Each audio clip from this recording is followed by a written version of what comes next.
All right, Geek Stackers, we are back and we're returning to discuss Star Wars Episode 2. This was a good one.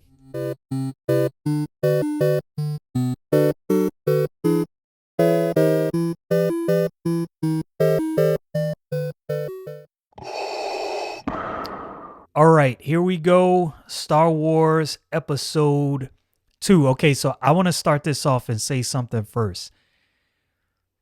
I have to take back some of the things I said from Episode 1. And here's the reason. I haven't watched these movies in years. And there's a lot of things about these movies that I honestly forgot. And a lot of what you see in Episode 1 actually set up a lot of what you see in Episode 2. So as I watched Episode 2, I was like, oh, this is much better. And now I understand why certain things were done in Episode 1. Like, okay, I stand corrected. It's funny watching these things after so, I mean, it's been years. And the things that you miss too, like there were certain things I caught, like, yeah, we'll get into it, but there's a lot that you catch in this movie where you're like, oh. And there's also some fun facts I have for some of the stuff that went on during shooting. So I want to say this, the lightsaber battles. Damn things was crazy. Yoda getting busy. Because I remember when I saw that scene when the movie, like when I first saw the movie, I was like, ooh, like I didn't know, like for the longest time, even in the old movies, I'm like, I don't know if Yoda's actually like that, you know what I mean? And I was like, oh no, he got that thing on him. Yoda's that dude. Right. Yoda's that dude. He was straight gangster with it. I enjoyed this movie. So I remember you sent me a text where you said Anakin straight up a simp, right? Because he was. And I think that was important to his character, so you realize how attached he was to Padme and what caused him to fall. Because at first it was his mom, right? He's killing the Tusken Raiders. But fun fact, right? You know how a lot of the dialogue for like the love scenes are kind of like, ugh, right? Yeah. So George Lucas is not good at writing romantic dialogue, and even he knows this. So much so that, you know the scene where they're talking about aggressive negotiations? Yeah. At dinner? They ad-libbed that whole scene. Really? Which makes it make a lot more sense why it felt so unnatural. Oh, like, well, I mean, honestly, it didn't really feel unnatural to me. That felt like a very natural conversation, in my opinion. Yeah. So I think you saying that it kind of makes sense now that that's ad lib, because it sounds like it's one of the more normal sounding conversations between them, right?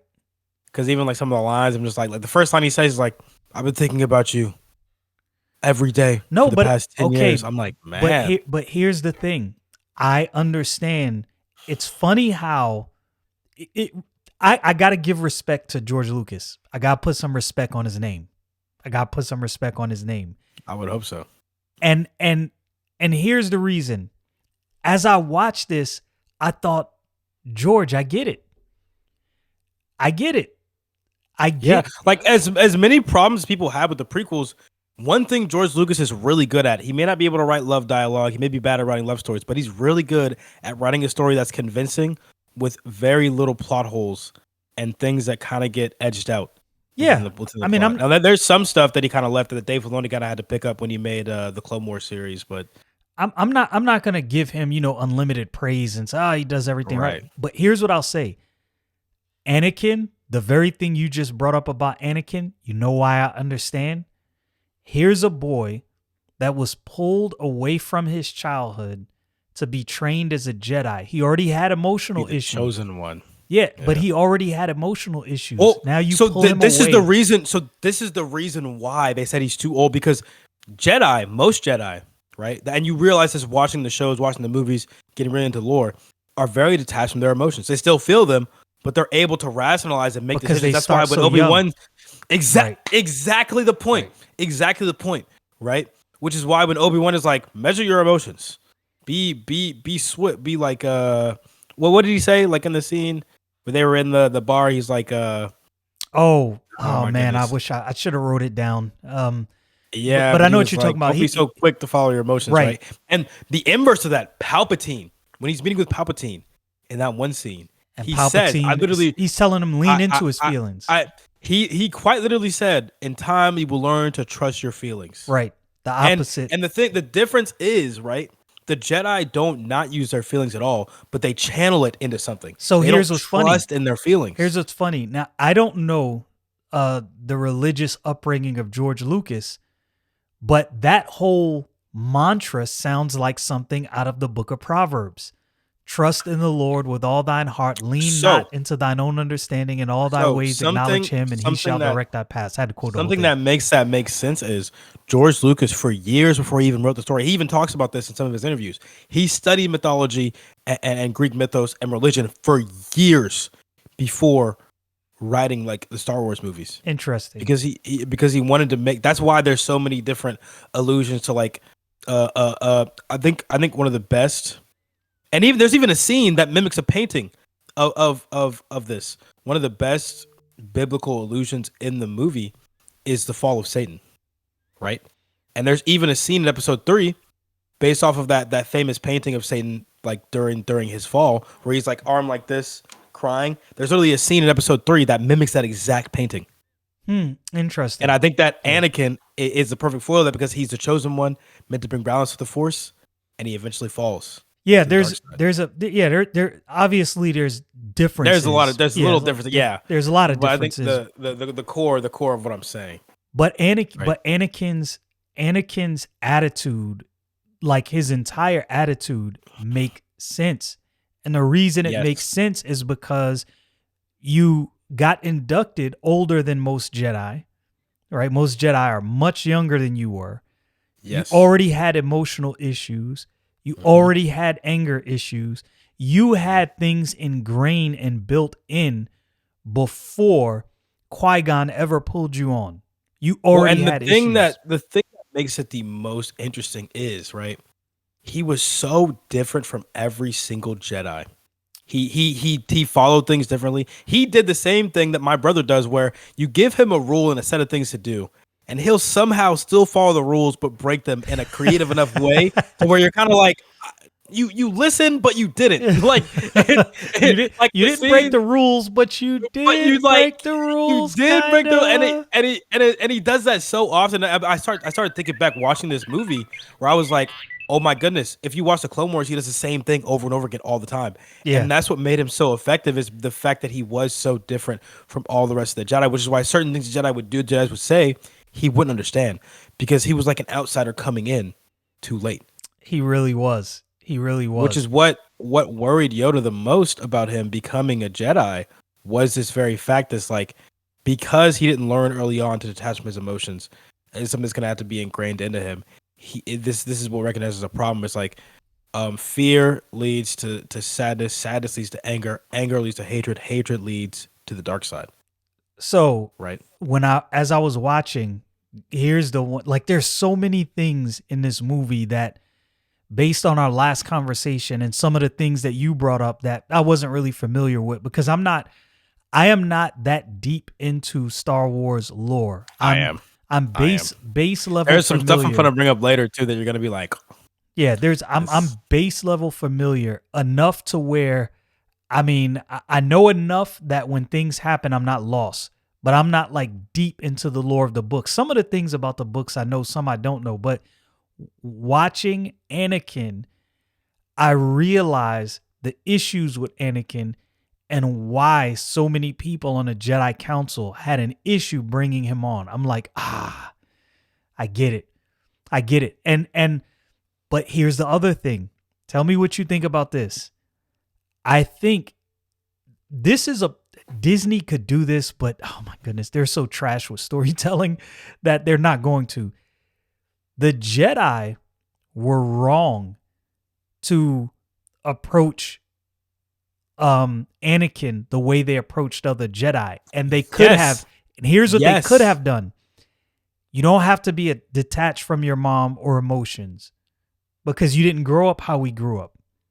You're coming in late, so look, go see your mom, go visit your mom. Had he been able to do that, his mom would have never died, and he would have never been Vader. I think So that changed the whole trajectory of his life, which is par for the course for the story, obviously. But right. just looking at that dynamic, I'm like, oh, yo, the Jedi Council Look, messed up. the way in which George Lucas constructs stories to be able like someone that reminds me of him in modern day, I'll say, to a better degree, no offense to George Lucas, but this guy just does it better. Hajime Isayama, the creator of Attack on Titan. Because he will introduce subtle things you don't even think about. And then later on, you're like, wait a minute, didn't that happen? Like in this story here, I didn't even think that was an important fact, but it's more important than I thought. And George Lucas does that a lot, right? Even to the point of like the fact that Anakin didn't know his father. And then, right, even better, right? He saw Qui-Gon as a surrogate father, and then in the scene where they're like, he can't go to rescue Obi-Wan because he said he's like a father. Don't do anything. Yeah. He's practically my father. I'm like, oh my goodness. He's been looking for a father figure this entire time. Yeah, that's what he's been looking for. Yeah. And I think that the disapproval that happens whenever he encounters Obi-Wan angers him a lot more than you think. Like even the part where he's like, he's jealous, where he was talking to Padme, he's like, he's jealous of him, that you can actually tell. He literally said, I hate him, right? Something that I thought was funny though, when they walked into the bar, I wrote this down too, because I was like, oh, this is kind of hilarious. He put this in here. So when they walk into the bar in the bar scene, this man, Obi-Wan, was like, why do I feel like one day you're going to be the death of me? And then he's like, I never do that to you, master. And I feel like he got to put that in there on purpose as like a little dig, because you're kind of like, what's funny? Yeah. I think I did think about that when he said that, but it was like a fleeting thought, like, that's interesting. Well, because George Lucas will put subtle things into his movies that kind of draw back to other things. If you it's like if you blink, you miss it type of thing. Like, I'll do you one better. The scene where where Jango Fett is fighting Obi-Wan, right? And he finally gets to his ship. You notice that he hits his head on the thing before he gets into the ship. Yeah. That's a callback. That was done on purpose, actually. But it's a callback to a mistake that happened in the New Hope filming where a stormtrooper hit his head on the thing. Hilarious. He did it on purpose. Hilarious. And it's like, if you blink, you miss stuff like that. You're like, oh, I guess kind of cool. But and this, I'm going to go back to something I said before. I understand George Lucas selling the Star Wars franchise. But, he's getting older. He doesn't want to really be responsible for all of this. But I think he should have retained a bigger creative say, in my humble opinion. I mean, I think the team behind the Mandalorian kind of did that in the first 2 seasons, where they literally went to Skywalker Ranch to talk to him. And I think a lot of the games, at least some of them, kind of do the same thing, where they kind of go to George Lucas. The books seem to follow his. Don't even get me started. Look, okay, so there's so much. Okay, so remember how you told me? Hold on. I have to say this. What you said about Count Dooku early on. So here, I'm confused about Dooku for 2 reasons. Okay, I can clear up that confusion very easily. Okay, so let me get to this. What Dooku said to Obi-Wan in that fight scene, I was like, or no, not the fight scene. This is when Obi-Wan was in the prison. Yeah. Dad, when he said, hold on. But when he said what he said to him about Qui-Gon, I was like, oh, he mentioned this on the last episode. We were talking about this. You mentioned it on the last episode. But here's Qui-Gon the thing. Was his Padawan. Here's the thing that confuses me. Was there an internal struggle with Dooku? Because he was involved with what was going on. Okay. All so right. Get to it. Here it is, right? Dooku had a lot of issues with how the Jedi Council was running things. Right? And look, before you finish. This happened around the same time as the Trade Federation stuff. He wasn't wrong. He wasn't. And this happened around the same time the Trade Federation stuff was going on 10 years prior. The same thing that happened with Cypher Diaz, right? So here's the thing. Cypher Diaz was a Jedi that had the knowledge of foresight. Now, there's 2 conflicting parts of this whole story because of what happened with the whole Lucasfilm. Then they changed a bunch of stuff, whatever. Right. I'm gonna say both. Okay. So the first interpretation is Cypher Diaz was a Jedi that had the knowledge of foresight to be able to see into the future, and he saw there was going to be a war, which is why 10 years prior, he went to the clones and was like, "Hey, we got to start doing this cloning process, this and that, whatever." Right. So because he saw what was coming. around the same time, but didn't know it was being orchestrated by the dark side.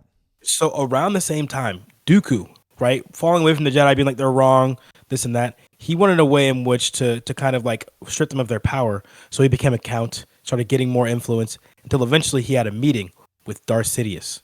Now, Dooku became Darth Tyrannus, which, remember that name, it's going to come up later, okay? So, when they're in the room, and this is in the novelization, when they're in the room and they're talking, right, Dooku realizes, I can't defeat this guy. There's no way, I'm not powerful enough.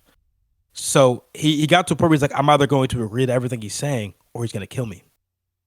So, Dooku was in a position where he was kind of like a rock in a hard place, where in order to achieve his goals, he had to side with Sidious, even though he didn't want to.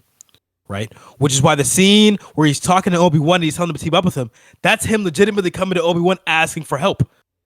Because he realizes he can't defeat Sidious by himself and he needs help. Which is why, like, when he says that whole scene, I'm like, the Jedi are so stubborn in their ways and they that can't see it. see. And look, some scenes before that, right? Mace Windu and Yoda are talking, and they're both like, yeah, for some reason we're unable to see things clearly. We're clouded from the Force. Yeah, he said there's side, a shroud. right? There's a shroud of darkness. When Obi-Wan was like, "That's impossible. That could never happen under the watchful eye of the Jedi," Dooku's like, "The dark side clouds our judgment." He was right. So he was even right. more, right? Sifo Dyas. So the first explanation of the Sifo Dyas thing, Sifo Dyas does the thing where he creates a clone army, and then he said he's encountered by Darth Tyrannus and Darth Sidious and killed. Right? So then Darth Sidious so Order 66. This is important too. Sifo Dyas put that into the clones as a safeguard from killing the Jedi, right? Then after Darth Tyrannus and Darth Sidious defeated him, Darth Sidious found out about the cloning thing and then inserted Order 66 as the opposite of that. Okay? Right. So here's the second explanation. The second explanation is Dooku's actually the one that commissioned the clones to be created with Order 66 instilled. Right? So the long game is Dooku got told sort of the entire plan from Palpatine, but not the whole plan. So the plan Dooku knows about is Palpatine's going to use both the warring sides, both the Separatists and the Republic, to start a proxy war to gain more power. Right? And Dooku knows about this entire thing. He knows about the whole plan. The part of the plan he doesn't know about is Anakin's involvement. Right? So what he gets told is he is going to be used to kind of draw Anakin away from the light side into the dark side, and then become like a political martyr and kind of just be like in prison for a bit and then kind of just, get uninvolved. And he's kind of going to be in a place where he's kind of comfortable because of Palpatine's connections. Right. And something you can tell that highlighted this, right? The scene in episode 3, I know we're not there yet, but this is kind of important. The scene in episode 3 where he's fighting both Obi-Wan and Anakin. People have seen this. People have analyzed this. And this is pretty true. Even in the novelization, this is true. He's not really trying in the first half of the fight until Anakin and Obi-Wan switch stances, and he realizes, oh, wait, I'm actually about to die. Because the original plan was Dooku was supposed to kill Obi-Wan, which would push Anakin over the edge to the dark side. Which is why, and Sidious is the one who told him that, which is why after they defeat him, Sidious is like, leave him. You remember? I do remember. Okay. Now, this is I'm going into like a whole conspiracy theory rant because I remembered all this information. I looked up some stuff up. Right? So, another thing, Dooku did not know that he was going to die. He didn't know how powerful Anakin was, and that Anakin was on par with him. So the scene in which I do remember when he realized, oh, Anakin, when he gets his hands cut off, he's like, oh no, right? And he knew that Palpatine was Sidious, and instead of outing him in the moment, because he believed that Palpatine would go through with his plan, right? Which is a whole different thing. Apparently, Dooku hated aliens. He was like a humanist, so he wanted all aliens to be stripped of everything and just humans to rule everything. But that's a whole different story. Okay. But he thought Sidious was going to go through with his plans. So that's why he didn't out him. Supremacist. Exactly. But he thought Sidious was going to go through with his plans. So that's why he didn't out him. But when he gets his hands cut off, you can literally see it in his face. Like, and in the novelization, Dooku begs for his life because he finally realizes, oh, wait a minute, it's not sweet over here. Now they took that out of the movie because the person who played Dooku was like, this will be unbecoming of his character, and Lucas agreed, right? So that long-winded, almost out of breath rant to say Dooku knew about everything going on the whole time. And he was actually this is the opinion I had. But he was trapped. But hold on, he couldn't do anything else because he can't fight against Sidious. He's not strong enough. This is what's funny. As I was watching episode 2, the more and more I listened to Dooku after hearing what you said last time, I was like, wait a minute, Dooku is actually right. Like the stuff Dooku is saying, they probably need to listen to this dude, but they could not see what it is that they actually needed to do. They were actually doing the opposite. Yeah, they were falling into Palpatine's trap, and he did that exact thing. I like the way they with the Dooku rant. Yeah, I like the way they weaved in all of those different connection points. Like when you said that, I'm watching a movie now and I'm like, oh, I now understand what Lucas's problem was initially with these movies. Not that the movies didn't do well, they did well, but so much of what happened in these movies was dependent upon knowing some of the greater lore that a lot of people didn't know.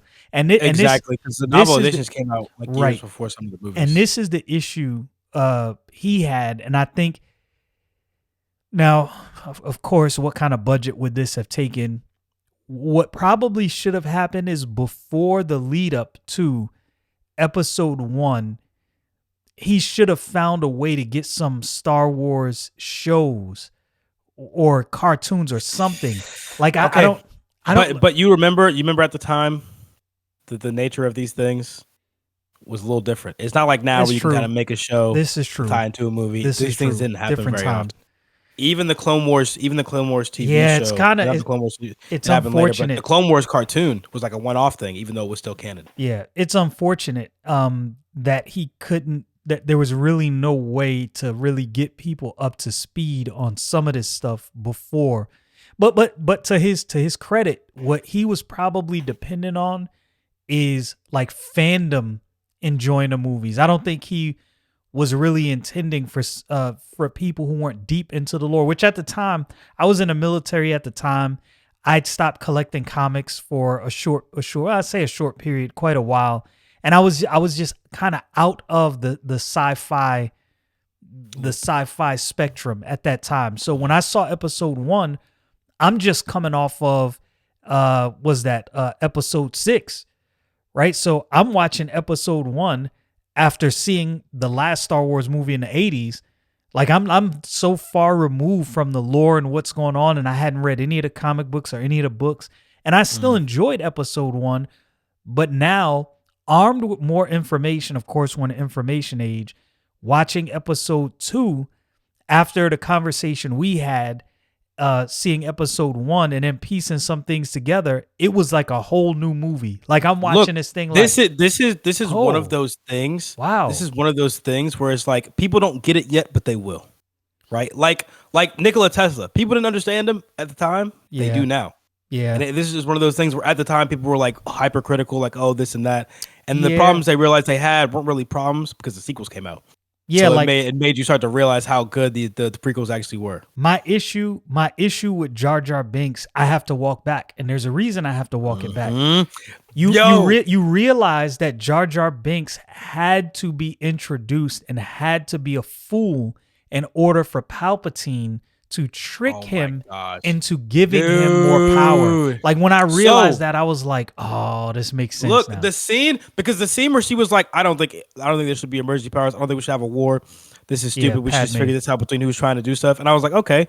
And then as soon as she said that, I thought of the scene's gonna happen later. I'm like, "Oh!" And she left Jar Jar in charge. She did. So the scene where Palpatine gets informed about the information about the Separatists, which that was all part of his plan too. Right, and the scene in which he does that, he knows Jar Jar's a useful idiot. So I'm going to say this: like, if only there were someone that could convince people to give me the emergency powers we need to defend ourselves. And then you see it pan to Jar Jar Binks. Well, here's the thing. When I originally saw this movie, that scene was obvious, but it wasn't obvious.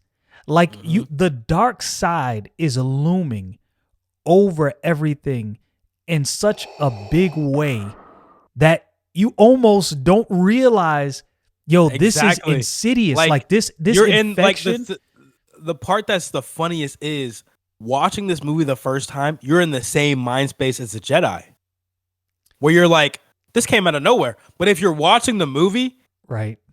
like through, and you're like, oh, this was pretty obvious. Yeah. So I'd This was say pretty freaking obvious. I'd say overall, this was really good storytelling by George Lucas. Look, and I really think that good. looking, because there are a lot of people, like I have a friend who hates the prequels, but I think if you come at it with like an intuitive eye and actually look at these things and realize like the context with the books, the context with the comic books, the context with some of the prequel shows before the prequels, Yeah. the stuff that goes on, like the type of thing that would describe that Count Dooku wanted was similar to what Darth Revan and Darth Malak wanted. Which, if you don't know about those two, then you won't really understand.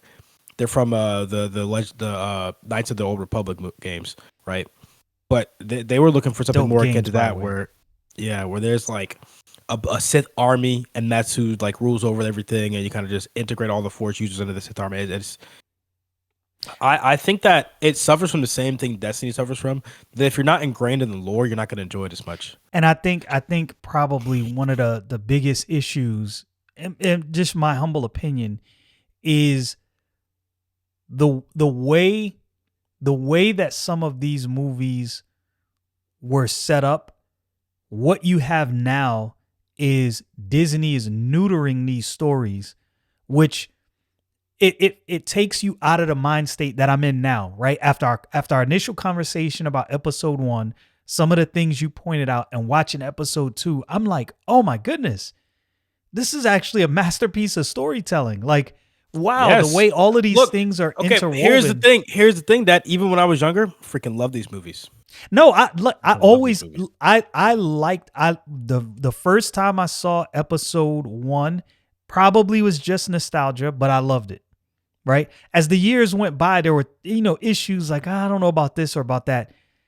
Episode 2 and 3, yeah, I'll be honest with you. Amazing. I love those out the gate. And the thing, here's another thing. This movie was like 2.5 hours long. Did not feel like it. Did not Look, feel like I'm rewatching it, and I'm like, and here's the thing. Even the CGI got better. You remember the ion blast? It did get Remember much the ion better. blast or the ion charges that happened? The sound and I'm like, ooh,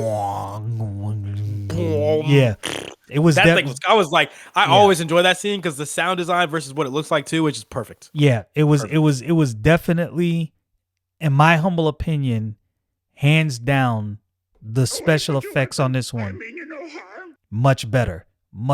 I think there were things that, of course, are not necessarily on par with today because technology has advanced. You can I tell. think the lightning scene was kind of The- That was the- probably like the worst CGI scene. Yeah, in my and opinion. some of the lighting on the green screens, Oh, you can on kind Camino? of you can kind of tell. It's like, Yeah. they're not great, but whatever. It works. It Still works. amazing. But yeah, it was still. I watched this with eager anticipation. I'm gonna tell you what, the dynamic of Anakin losing his mom, and then you now understand why when he marries Padme and that secret wedding, why this is so volatile. Like anything Yes. happens to Padme and he's done. And who knows that? Palpatine. And what does Palpatine want? Anakin on the dark side, because he realizes how strong he is. one more thing. Okay, go ahead. So you remember the scene after Anakin slays all the Sand Raiders, Yep. right? So you remember when Yoda's kind of sitting there and he's like straining his head. You hear someone say Anakin. Right. Yep. That's Qui-Gon's Force Ghost trying to stop him. Oh. Interesting. Mhm. And And the only person that could see Force Ghosts at the time is Yoda. and Because here's that's not something that gets established till after 3. Sorry, I had to make here's sure. what's funny about Except for- all of that too. The lack of, you can tell, and this was all a buildup. The way George Lucas wrote all of this out, he wrote all of this out for you to see that, hey, these people are not really seeing clearly. Like clearly, there's things that they don't know. Oh, uncivilized. And you see the shroud of the dark side. Like, you send Anakin with Padme? Are you dumb? Do you not see his emotional connection and how this is affecting him? Now, Obi-Wan saw it, but I think this is what happened with these characters. The subtle death of complacence and naivety, and you see it because they get complacent in certain things. For instance, Palpatine getting more power. Like, you're watching this, of course we're watching a movie and they set it out this way, but at the moment you're like, Yoda, you don't get the sense that this dude is shady? You don't got no problem with this? The dark side really did cloud their judgment. Something I think is also pertinent when it comes to stuff like this. The deeper levels of the Jedi Temple on Coruscant, nobody's allowed to enter because it was built on an old Sith shrine. Right? Which could have led to them not being as in tune with what was going on as possible, like as what was going on, right? Yeah, because when they deleted the planet from the archive, I'm like, so no investigation into who deleted this from the archive? You know who probably did that? Dooku. Oh, I'm sure that's possible. I tell you who I personally think it was. I think it was actually Palpatine himself that did it. No, you need to be the amount of things they didn't see from Palpatine. This is a whole Sith sitting in front of you talking, and you have no idea, not even the slightest clue. Now, this is what I think. I think Palpatine was so strong that he was able to persuade them to think certain things and they didn't even realize it. So and force mind manipulation only works on the weak-minded. Yes. And which one of them was more strong-minded than Palpatine? Anakin, Obi-Wan. Stronger than Palpatine in mind? Yoda. You want me to prove it to you? How could you have a Sith standing before you orchestrating this whole thing and you see none of it if you have a stronger mind than that Sith? There's no way. There's no way that happens if your mind is stronger. I'm just saying, it's just a theory of mine. But just because all of these things... I'll say Anakin because Luke wasn't beguiled by him at the end of episode 6. This is true. Then Anakin finally decided, I'm going to throw this man overboard. After years of experience. But what I'm saying is at that moment, Anakin in his volatile state, he couldn't even beat Dooku at that moment. He was too... Yeah. Anakin was so emotional. Vader... It blinded him. Vader doesn't really get strong until that conversation with Luke, where you see him realize, oh, I've been played. Oh, I really been played. And that's the moment where Anakin is strong, where he realizes he's been played this whole time. And to some degree, have you watched the I think it's called Vader from Star Wars Theory? The fan movie? Oh my goodness. He's getting ready to come out with the third one. Send it to me. Yeah. Send it to me. It's oh my goodness, is it good? Is it based off the comic books? I believe it is. It's really hard to find those comic books. Like, you cannot find issue 1. Like, the closest I found is like issue 13. So they're hard to find. So I think Vader, the internal struggle with Vader, realizing what he's done, but feeling like he can't turn back. And you see it in Anakin when he killed those Raiders, the Tusken Raiders. He's like, he's talking to Padme and he's like, I killed the women and the children. But he did say, I hate them. Yes. Right after that. He did. But the struggle you see is that now that he's done this act, this is what I see with Anakin. What I see with Anakin is similar in the struggle of a Christian who sins but doesn't want to.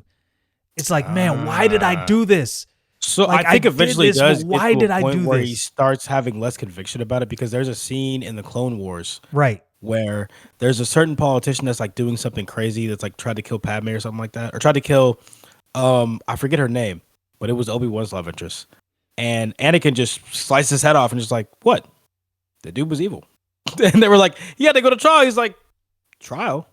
The dude was evil. Yeah, like that was we knew what he did. What were we waiting for? Yeah, there was. Yeah, so I think he does start to get a more macabre attitude about killing things the further he gets on in his Oh, journey. yeah. I think Yeah, he the becomes reason why I callous. like the reason why I like the Clone Wars so much is even though the story of the prequels was really good, there are certain plot points and certain things that George Lucas didn't have enough time to flesh out, so it's not as convincing without that extra context. Yeah, Right. Which Dave Filoni was in charge of a lot of the stuff that had to do with the Clone Wars, and there's a lot of things that they kind of explain that make the gaps between episode 2 and episode 3 make sense. right. You fill in some of those things, and look, I watching these movies, you understand why as far as sci-fi, Star Wars has the most expansive lore and backstory. I would say Look, even though I'm I'm not not the saying biggest B. fan Hold of on, it, I'm not saying yeah, I was the gonna say most. Star I'm saying Trek and Battlestar Battlestar Galactica. Galactica. Yeah. I'm they saying kinda one of have the to be. most. Yeah. I would say my humble opinion. You can let me know if you disagree. As far as modern sci-fi lores go, the only sci-fi lore that goes as deep as Star Wars to this point, as far as I know, is Halo. No, Okay, give me one. Destiny. Deeper than Halo with all the Forerunner stuff? Yeah, the thing about Destiny that makes it kind of, which is what I explained earlier, is if you're not like reading the lore sheets and stuff like that, and reading like all like the things that connect, it's hard Yeah. to really understand that. Okay, But so it's pretty. The Destiny lore is pretty deep. when I say comparable to Star Wars and deep, how many people follow Destiny like people follow the Halo lore? The lore. Yeah. Uh, That's what I'm saying. Like I this, think the Destiny and Halo lore people are probably equal.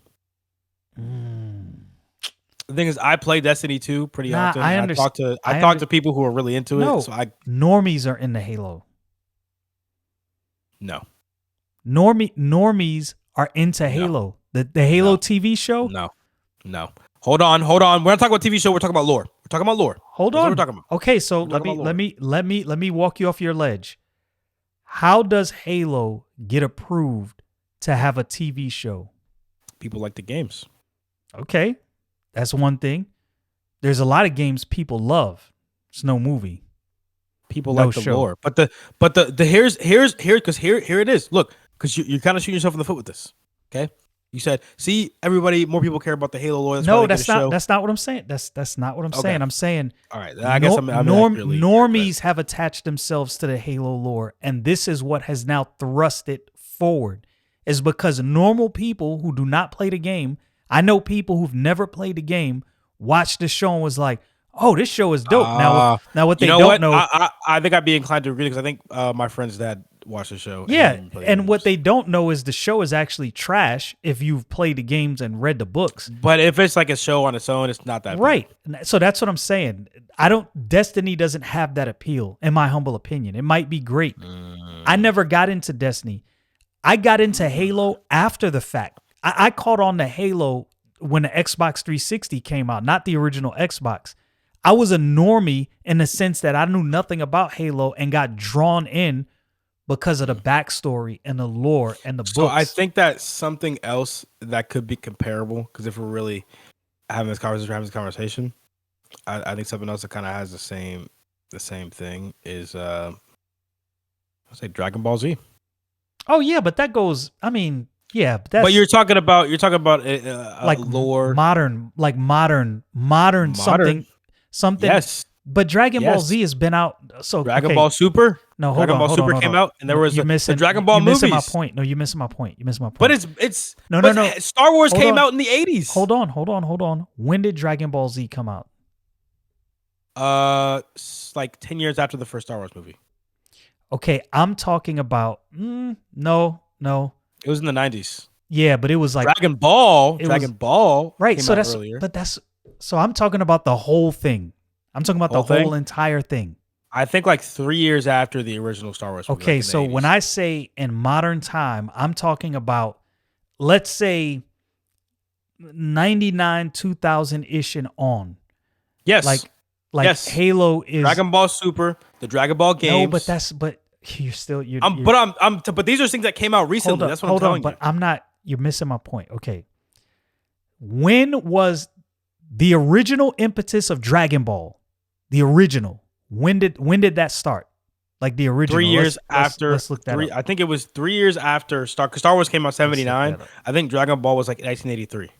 Okay, so that doesn't count then, because that's so old. Then Star Wars doesn't count. No, you're missing my point. You really are missing my point. I think I am missing your point. Yeah, you are. Are we talking about prequels? Or no. Are we talking about where it originally started? Or are we talking like prequels and lore? I'm going to clarify.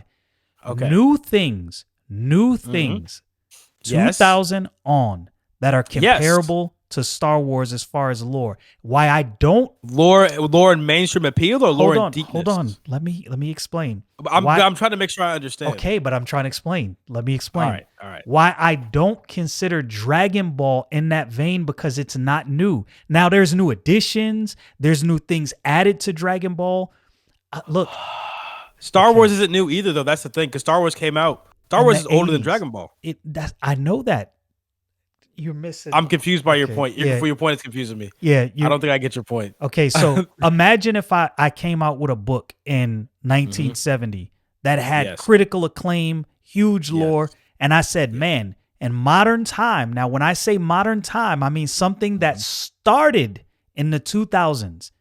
Halo. What started in the 2000s? Halo. The original Halo. I thought we were talking about Star Wars. We are talking about Star Wars. What I was saying, my original point, we kind of got derailed. Okay. We did get derailed. That's why I got confused. Yeah, my original point was the only modern thing I know that has a lore as deep and as widely accepted as Star Wars is Halo. That was my point. The Batman Arkham games. Look, when did Batman come out? Hold on. So you're still missing my point. I get your point now. I get your point now. As soon as I said I get your point. Yeah. That's what I was saying. I wasn't saying it's the most. Has a comparable I'm not saying it's the most. I'm just saying like Fortnite. I could put Fortnite in there. I could put Fortnite in there. It's not like the lore isn't crazy, but the mainstream appeal. Yeah, it's not the same vein. Not necessarily the same vein I'm talking about. You know what? But anyway, the Dark Souls games. I can give you that. Yeah, I can give you that. Like I said, I'm not saying Halo. I think we got derailed because I didn't understand your point, right? The impetus of it, which is why I was like, "What is he talking?" Because I thought you were talking about Star Wars. I'm like, Star Wars is older than Dragon Ball. What no, I was saying something that's comparable as far as story which that makes sense now. That's my fault. Yeah. We got derailed. Forgive us, but now we're back on track. We did. But now, with all that said, this episode 2, I think, was very fitting. And the unfortunate thing is now, and this is me looking back, right? Time looking back. I don't know if I fully understood the culmination of what was going on in episode 2 in a reference to what was set up in episode 1 during the original releases. I definitely didn't get all that. And I outside of people who were really deep into Star Wars lore, I don't know if anybody really did. Now, I think by the time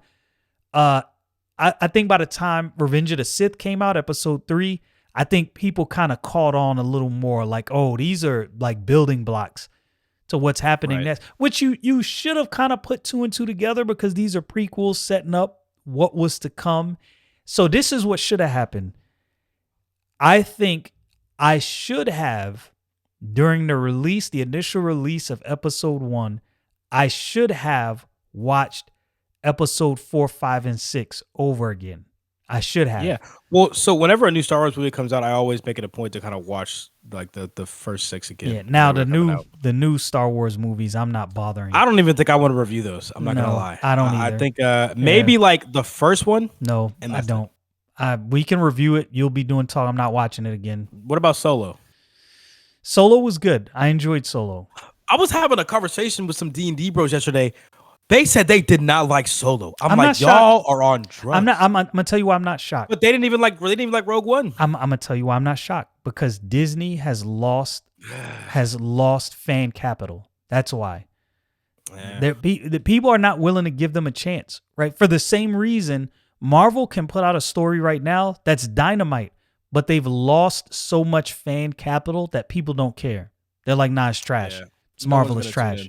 Yeah, that's what Disney has done to Star Wars. They have literally lost fan capital. In order, I'm gonna tell you, look, I have nothing against people in and of themselves, but if a person doesn't fit a position, they shouldn't be there. And I think at a bare minimum, Disney should have shifted Kathleen Kennedy somewhere else, because it seems like I she think the doesn't fact that she didn't even understand the common, like I think she's not even a fan of Star Wars. I think she said that before. and that's a problem. That's like a huge if you're problem, putting man. someone in charge of something they don't love, like it's not their path. Like think about it like this: someone's passionate about something, someone who's not passionate about something. Who's gonna succeed 9 times out of 10? Yeah, we see what happened when Bungie Studios signed over Halo to 343, and you got a bunch of people. 343 said they're hiring people that don't like Halo. Yeah, they came out and said that, which is the most insane thing I've ever heard. Yeah, you see it with DC, you see it with Marvel, all these comic book companies that hire writers and artists that don't really care about the original material. Yeah, they don't really care. So they don't care about all of those backstories. They're gonna they'll just start writing stuff in that doesn't make sense. Yeah, it's like how did this doesn't fit? Where'd you get this from? Do I care about this? Yeah. Yeah, so apparently they're making a new series with Daisy Ridley. So yeah, anyway. So what I'm episode 2, what would you give it as far as a rating? I got a pretty high rating on this one. All in all, awkward lines aside, just purely story, I say a 9. I'm giving. Oh, that's a little higher than me. I'm going 8.8. Wasn't perfect. You gave it. I gave a higher score last time too. Yeah, wasn't perfect, but I felt like, man, this really did set up some things. I think if I take it to account a lot of the dialogue, I'd probably give it around an 8.6, 8.5. So, and that's some of it for me was some dialogue choices, some scene choices that were like, But other than that, I was like, this movie is great. That was a great setup. It was a masterful storytelling, masterful, story arc building, callbacks to things that I didn't know. And that's that to me, I would say that's where that's probably what had my score a little lower than yours, that George Lucas didn't find a way to find a mechanism to explain some of these callbacks. I mean, but how could he, right? How could he? There's so much backstory. Especially back in the day, it's like 2002. Yeah. How would you have my done that? question for you would be, how was this movie received at the time? Because you were there. Ooh, I'm trying to remember. I think I want to say this movie was received pretty well. And one of the reasons I think it was received pretty well from my memory is it was more serious than episode 1. Than the first one. Yeah. Yeah, I think the a good metric that I think is kind of interesting is as you go on, the story gets more serious, and the things that he introduced so casually in the previous movies get more interconnected. Right. Which is what happens in Attack on Titan as well. You really should watch Attack on. Like, I'm telling you, you really should watch Attack on Titan. I might have to. Jordan Peterson said to watch it, so I might have to. It's really freaking good. I'm telling you. Check it out. Like, you think this story is great? I would say Hajime Isayama is. This is gonna sound crazy, but I think he's at least 2 times the storyteller as George Lucas. Probably because he had more time, honestly, because he was manga. That doesn't really shock me. The reason it doesn't shock me is I think American storytellers, movie makers have been spoiled. They've been spoiled by simplistic thought, which a lot of foreign movie makers, writers, etc. have not been spoiled by that. Fans want something that they're gonna have to think about in other places, and unfortunately, we've been forced to endure a microwave society that just wants, give me a quick story, right? This is the problem you have. I mean, those aren't bad. Sometimes it's good to watch a little stupid movie sometimes. Look, I get it, but you can't have a continual diet of that. Like, that's not good. You got to have something that's thought-provoking. Stupid movie I watch, or some movies I'm watching, I'm like, oh, this is insightful. The coolest thing I think is when you watch a movie going into it that it's gonna be silly, and it's actually like, oh, whoa, wait a minute, this actually has something to say. That original Shazam, I thought was going to be completely silly all the way through. And it definitely had silliness. It had but I was silly like, parts, but it I was had some like, stuff oh, you had to think about. Okay, this was actually a lot better Like, than what I does thought. it actually mean to be a family? That's a Yeah. cool thing. So I'll say, all in all, Star Wars Episode 2, 8.8, and you give it a 9. I'm saying this is a movie that if you've never seen, if you don't know if you want to see it, it is definitely worth seeing. Go check it out. You will not be disappointed.